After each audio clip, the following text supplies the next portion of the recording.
A finalized oil sanctions draft lands the same morning the IRGC tells the supreme leader it's ready for war if Iran's rights are violated. This is Iran War Daily. Today, an Iranian negotiator puts a condition on the deal. The IRGC makes clear which chain of command it's following, and Beirut gets struck in the run-up. Rich, where do you want to start? One tap on follow, and we'll be back in your ears before you know it. From Iran International. The Islamic Revolutionary Guard Corps said it would stand behind the Islamic Republic's officials after Supreme Leader Mojtaba Khamenei's message on the memorandum with the United States, while warning it was ready for military action if what it called the enemy violated Iran's rights. The IRGC put out a statement today, and who it was aimed at matters. It was addressed to Mojtaba Khamenei as Supreme Leader and Commander-in-Chief, not to Ghalibaf, not to the negotiating team. The Guards say they stand behind the officials, but they're lining up with the chain of command, not the diplomatic track. And read the trigger they wrote in, ready for war, at the slightest signal from that brave and wise commander, if the enemy violates Iran's rights. The guys with the missiles just told the Supreme Leader they support the deal, and they're keeping a war option independent of it. For threat assessment, that's a pretty specific update. Until today, that military readiness posture was mostly inference. Now it's on the record, with a clear source and a condition: if the enemy violates Iran's rights. Vague on purpose, yes, but sourced. What gets me is the framing. The IRGC says the talks themselves are a battlefield victory, that pressure forced Washington to ask for an understanding. So in their telling, diplomacy is just the enemy retreating. They're claiming the deal as a war trophy and calling it diplomacy. And remember the weight here. The IRGC answers directly to the Supreme Leader, not the elected government, per Iran International. When they say they'll enforce the line if rights get violated, there's an actual chain behind that, and that chain is anything but neutral. Mohammed Sio, writing in Anadolu Agency. A member of Iran's negotiating team said Sunday that Tehran and Washington have finalized the draft covering the temporary lifting of sanctions on Iranian oil exports during talks held in Switzerland. Hossein Ghorbanzadeh said the remaining provisions of the Memorandum of Understanding between Iran and the U.S.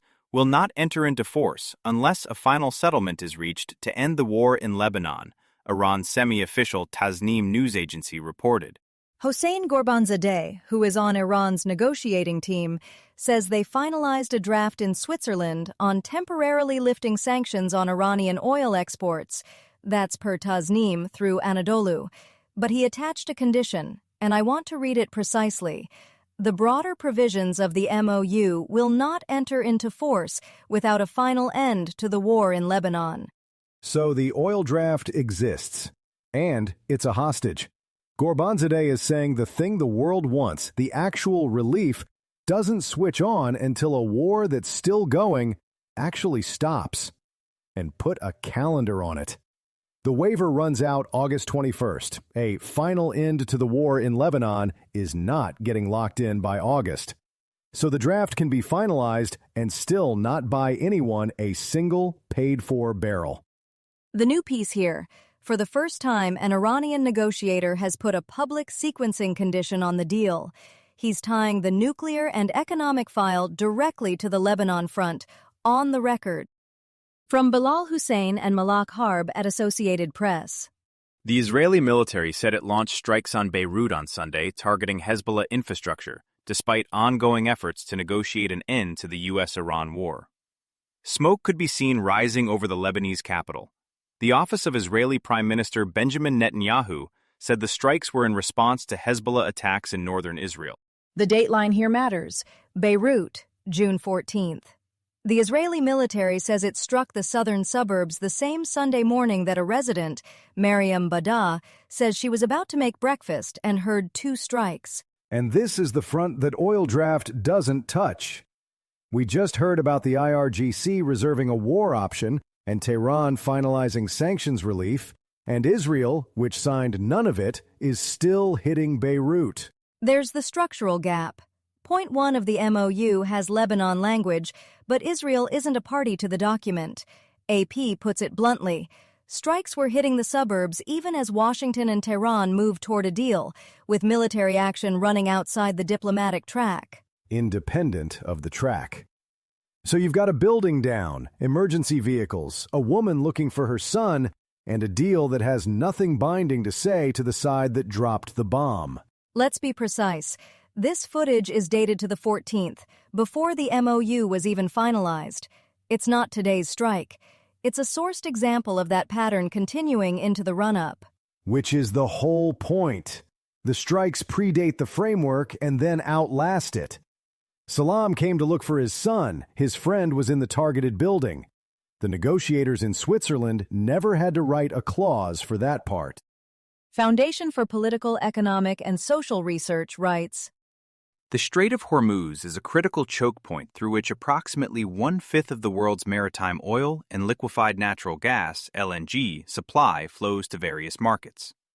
Following the war initiated by the United States and Israel against Iran, the blockade that began in the Strait of Hormuz on March 1, 2026, has brought daily tanker transits, which previously averaged between 50 and 60, to a virtual standstill, driving oil prices into an upward and volatile trend. So we just heard the oil sanctions draft is finalized. Now look at CETA's number. The blockade that started March 1 took daily tanker transits from 50, 60 a day down to basically zero. That's the real price tag everyone's negotiating around. And CETA's framing is precise. Roughly one-fifth of the world's seaborne oil and LNG moves through Hormuz.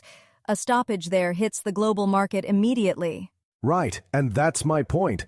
They distinguish this from 2020, from the 2022 Russia shock. Those mostly hit Europe.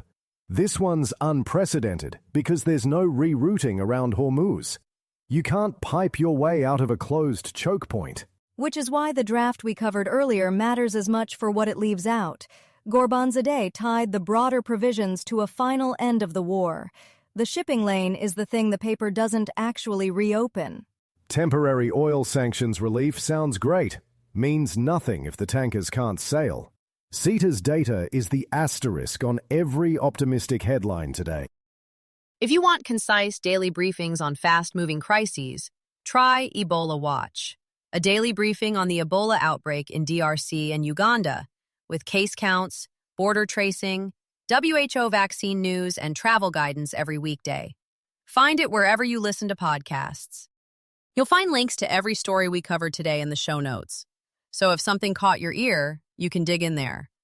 That's where we'll leave it for this Wednesday. That's Iran War Daily for today. This is a Lantern podcast,